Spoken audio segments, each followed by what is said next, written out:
सचिन पायलट कर रहे बार बार दावा, भाजपा में शामिल नहीं होने का कर रहे दावा, जबकि सच्चाई पायलट के दावे से बिल्कुल विपरीत। सचिन पायलट बने हुए हैं भाजपा के हाथ की कठपुतली, भाजपा के इशारे पर कर रहे काम। भाजपा के साथ मिलकर की थी हॉर्स ट्रेडिंग की कोशिश। अशोक गहलोत की सतर्कता से बच गई राजस्थान सरकार।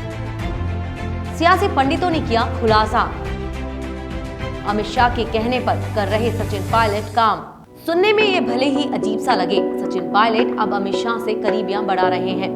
दरअसल पिछले दिनों राजस्थान की राजनीति में जिस तरह सचिन पायलट की भूमिका रही, उससे यह साफ हो गया कि सचिन पायलट अब भाजपा के हाथ की कठपुतली बन गए हैं। आइए आपको कुछ ऐसे तथ्यों से रूबरू कराते हैं जिससे साफ साबित हो जाएगा कि सचिन पायलट भाजपा के इशारों पर राजस्थान सरकार को गिराने की कोशिश कर रहे हैं। सचिन पायलट खेमा बार बार दावा कर रहा है कि वो भाजपा में शामिल नहीं हो रहा है, लेकिन सच्चाई यह है कि सचिन पायलट और उनके विधायक मानेसर के जिस होटल में रुके हुए हैं उसे भाजपा ने ही बुक किया है। भाजपा इस होटल को मध्य प्रदेश की सियासी घटनाक्रम में काम ले चुके हैं। मानेसर में हरियाणा की खट्टर सरकार की मेजबानी और पुलिस सुरक्षा में इन दिनों सचिन पायलट रह रहे हैं।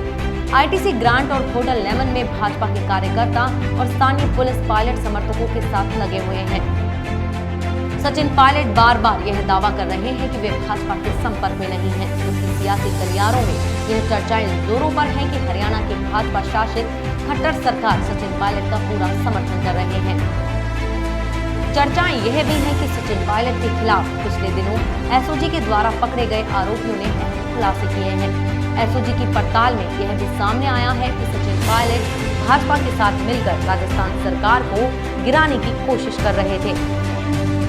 राजस्थान की सियासी गलियारों में यह बात चर्चाओं में है कि सचिन पायलट ने 6 साल मेहनत की, फिर भी उन्हें मुख्यमंत्री की कुर्सी नहीं मिली, जबकि कांग्रेस आलाकमान ने उन्हें पीसीसी चीफ का पद दिया, उप मुख्यमंत्री की कुर्सी से नवाजा।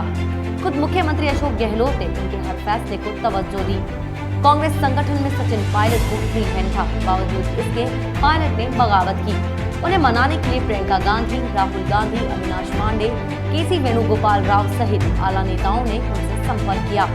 उन्हें इतना तक कह दिया कि आपके पास विधायक दल का बहुमत है तो आप उसे साबित कर दें। बावजूद इसके पायलट ने आला नेताओं की बिल्कुल नहीं सुनी।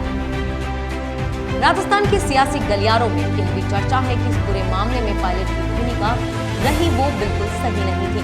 पार्टी नेतृत्व ने उन्हें कई बार पार्टी के फोरम पर अपनी शिकायत रखने की बात कही, लेकिन सचिन पायलट, रमेश मीणा, विश्वेंद्र सिंह सहित अन्य नेता सरकार के खिलाफ खुलकर बयानबाजी करते रहे। मौजूदा घटनाक्रम को लेकर चर्चाएं हैं कि कांग्रेस पार्टी में युवाओं को दरकिनार किया जा रहा है, जबकि सच्चाई यह है कि कांग्रेस के आला नेताओं ने, जिसमें खुद मुख्यमंत्री अशोक गहलोत शामिल हैं, उन्होंने सचिन पायलट से पार्टी फोरम पर अपनी शिकायत रखने की अपील की। उन्हें कई बार वापस बुलाया जा चुका है। विधायक दल की बैठक में कई बार बुलाया गया, फिर भी बगावती तेवर दिखा पायलट नहीं पहुंचे।